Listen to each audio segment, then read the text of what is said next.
देखिए, मैं चाहता था कि हमारे जो बुद्धिजीवी हैं इस प्रदेश के और जो नौजवान पीढ़ी है या हमारे सिविल सोसाइटी के लोग हैं, आप पत्रकार जन हैं, मैं सबको मेमोरी में ले जाना चाह रहा था, क्योंकि टीवी पे मीडिया में बड़ी अच्छी अच्छी बातें हो जाती है। मैंने पहली वॉल पे जो है इनके नेताओं के बयान लगाए हैं, उसको आप एक बार देख लीजिएगा। क्या क्या इन्होंने प्रदेश के संग किया है। अंकिता भंडारी से लेके संतरेसा तक और एनसीआरबी की रिपोर्ट हमने लगाई हैं, जिसमें महिला अपराध में हम कहाँ स्थान पर खड़े हो गए हैं। वहीं खनन माफिया, भू माफिया, ये सब लोग हावी हो रहे हैं। तो हमारा उद्देश्य था कि क्या कांग्रेस ने, क्या तिवारी जी की महान योजनाओं का इसमें जिक्र है। सिडकुल की स्थापना 2000 से ज्यादा निवेशकों ने निवेश किया, जिसमें टाटा है, अशोका लीलैंड है, ब्रिटेनिया है, इन सारी बड़ी कंपनियों ने यहाँ निवेश किया। और आज स्थिति यह है, बीजेपी की सरकार में बहुत सारी कंपनियां यहाँ छोड़ के चले गई हैं। दो इन्वेस्टमेंट मीट के जीरो रिजल्ट। बेटियों को पढ़ाने और लिखाने की बात और सुरक्षा की बात करने वाली पार्टी में आज महिला अपराध में हम पहले स्थान पे खड़े हो गए। तमाम अखबारों से निकली हुई पोस्टें हैं, इनके ऑफिस में जो कॉन्डोम्स मिले हैं उसके पोस्टर्स और समाचारों से संबंधित विषय हों, चाहे अन्य चीजें हों, वो सब हमने यहाँ लगा के रखी हैं। आज भी इकबालपुर किसान मिल का किसान जो है वो लगातार अपने बकाये के भुगतान की मांग कर रहा है, किसान आंदोलन में है। चाहे वो मैदानी क्षेत्र का मेरा किसान हो, चाहे वो सेब के बागान, माल्टे, नाशपाती, खुमानी पैदा करने वाला किसान है, कटोरे लेके इस देहरादून में प्रदर्शन करने के लिए मजबूर आज की डेट में है। हॉर्टिकल्चर में सीबीआई की जांच बैठी है। तो प्रदेश को बर्बाद करके नफरत में डुबोने का काम इस सरकार कर रही है। डबल इंजन की सरकार कह के बेवकूफ बनाया था, और आज स्थिति यह है कि जो डबल इंजन का बड़ा इंजन है वो प्रदेश में आता है। छोटा इंजन कहता है कि 5700 करोड़ की आवश्यकता है इस आपदा से निपटने के लिए, और बड़ा इंजन जो है केवल 1200 करोड़ देता है। और छोटा इंजन उससे भी महान है, वो 1000 करोड़ रुपए अपनी ब्रांडिंग में, अपनी छवि चमकाने में और धाकड़ धामी छपवाने में खर्च कर दे रहा है। एक तरफ पे आपने देखा, हीरा सिंह जी मेरे साथ थे, परिवहन मंत्री थे, 800 बसों का बेड़ा उत्तराखंड की रोडवेज को देने का काम किया। और यहाँ पर ही एक न्यूज लगी, आप देख लीजिए, जिसमें लिखा है कि उत्तराखंड के पर्वतीय क्षेत्रों को बसें नहीं प्राप्त होंगी। ये बीजेपी का चेहरा है।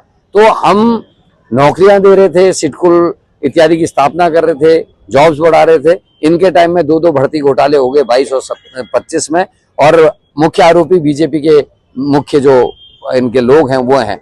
वहीं दो मंडल अध्यक्ष, कमल की फोटो आपने देख ली किस किस के साथ है।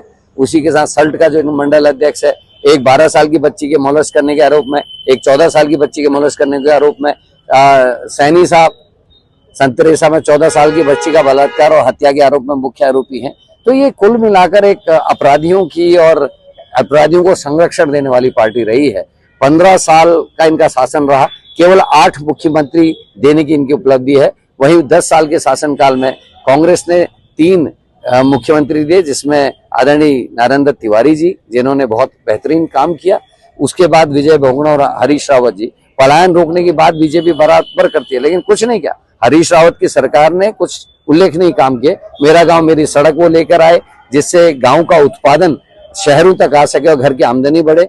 मेरा वृक्ष मेरा मित्र का प्रोग्राम चलाया, जिसमें फॉडर मतलब चारा घरों के नजदीक हो, ताकि लोग गाय बछिया पाल सके, दूध का उत्पादन कर सके। और वहीं दूध में प्रत्येक लीटर में 4 रुपए की अतिरिक्त धनराशि देने का संकल्प सरकार ने लिया और इस वादे को निभाया, ताकि लोग आमदनी बढ़ा। मतलब अगर कोई बहन हमारी 10 लीटर दूध तैयार करती है गांव में, तो उसको 40 रुपए प्रत्येक दिन अतिरिक्त मिलेंगे। मतलब लगभग 1300-1400 रुपया उसको प्रत्येक माह अतिरिक्त मिल जाएगा, और उसकी और भी आमदनी है। तो गाँव में जीवन यापन करना आसान था। जहाँ तिवारी जी के आते समय 250 रुपया केवल पेंशन थी, तिवारी जी ने उसको बढ़ाकर 450 किया, और हरीश रावत ने उसी पेंशन को जो है 1000 रुपए के आसपास पहुंचाया, जिसमें गरीब महिलाओं को, जो 65 साल से ऊपर की थी, जो विधवाएं थी, परित्यक्या थी, जो जंगरिये थे, डगरिये थे, जो पुजारी थे, उन सबके लिए इसमें पेंशन की प्रावधान किया गया। और 1.5 लाख लोगों को जो पेंशन मिलती है, वो 6.5 लाख से ऊपर उसकी संख्या हरीश रावत की सरकार में गई।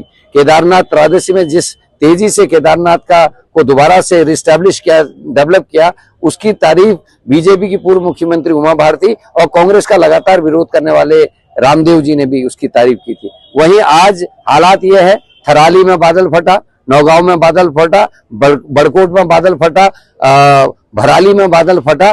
कितने लोग मरे उसकी जानकारी ना पत्रकारों को है ना विपक्ष को है। तो ये हालात इस प्रदेश के हो गए हैं, केवल और केवल नफरत और जुमलेबाजी की सरकार रह गई। स्मार्ट सिटी का हाल आप सबने देख लिया, डेंगू सिटी बना के रख दिया है।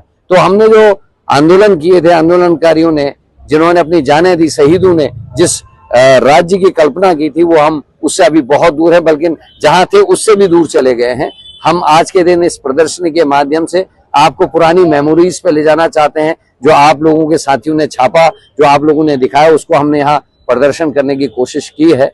और कैसे कांग्रेस ने लोगों की मदद की है, कैसे बीजेपी ने प्रदेश को उजाड़ने का काम किया। आपको याद होगा जब हम चलते थे कुमाऊं से, तो रामनगर से लेकर ऋषिकेश और इधर देहरादून आने तक हालत खराब हो जाती है। इतने रपट्टे थे कि गाड़ियों को 6-6 घंटे रुकना पड़ता था और कभी कभी इमरजेंसी होने पे ट्रैक्टर से गाड़ियां खींचनी पड़ती थी। उस सारी चीज से निजात दिलाने का काम पंडित नारायण दत्त तिवारी और स्वर्गीय इंदिरा हृदय जी ने किया। पुल बनाए, ब्रिजेस बनाए, जिसका लाभ ये हुआ कि हम लोग आसानी से यहाँ तक आ पाते हैं। तो बहुत सारे आयाम कांग्रेस ने जड़े, जिससे राज्य का फायदा हुआ। वहीं भू कानून और इत्यादि की बात करने वाली बीजेपी के कार्य में सबसे ज्यादा भू माफियाओं को संरक्षण मिला। सबसे बड़ा उदाहरण आपका जो जॉर्ज एवरेस्ट का पहाड़ है वो है। 17 करोड़ रुपया उसको रख रखाव में खर्च करके केवल 15 करोड़ में 15 साल के लिए बाबा रामदेव की कंपनियों को लीज पे दे दिया और 30,000 करोड़ से ऊपर की वो संपत्ति है। तो ये हालात इस प्रदेश में है। कहीं जो धन्ना सेठ हैं उनको जमीनें अलॉट की जा रही हैं और वहीं गरीब जो है वो आज जमीन खरीदने में अपने को सक्षम नहीं महसूस कर रहा। बिल्डर्स को फर्क नहीं पड़ता, लेकिन जिस तेजी से सर्कल रेट बढ़ाए जा रहे हैं, एक आम आदमी आज जमीन खरीद के मकान बनाने का जो है उसका सपना रोज उसकी पहुंच से दूर जा रहा है। ये भारतीय जनता पार्टी ने देने का काम किया है।